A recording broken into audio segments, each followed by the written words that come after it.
Welcome to Nasdaq Trade Talks. I'm Jill Malandrino, Global Markets Reporter at Nasdaq. Joining me is Phil Mackintosh, Chief Economist at Nasdaq, to discuss why markets are stalling as investors wait for data to settle into the new normal. And Phil, it appears there may be some headwinds ahead of the Fed minutes this week.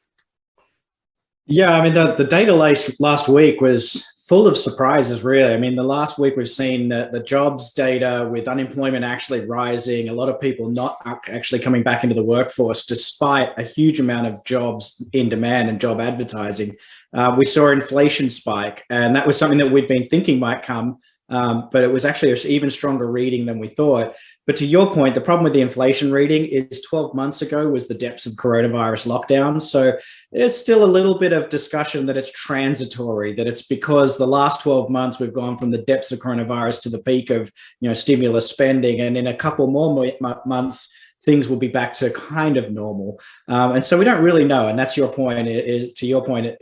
The market is going sideways while we wait for all the vaccines to get out, for spending and behavior to return relatively to normal, and see what really happens to the economy.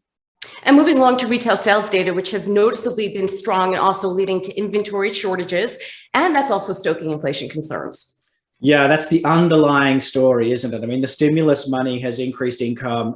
We haven't spent as much if we've had jobs, so we've actually got a whole lot of savings on the sideline. And just looking at the retail sales, it's way elevated versus the run rate they had pre-COVID. And so to your point, that's starting to stress manufacturers who have supply shortages. The chip shortage is well known, but there's shortages at the ports. There's a lot of price inflation starting to come through input goods.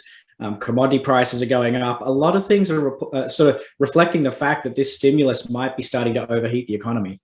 And finally, Phil, earnings margins also remain high. It was a pretty decent season. Yeah, it was a good earnings season. We've got almost all the companies reported now, and by some metrics, it was a record for positive surprises. But also looking at margins, the margins have started to increase as well.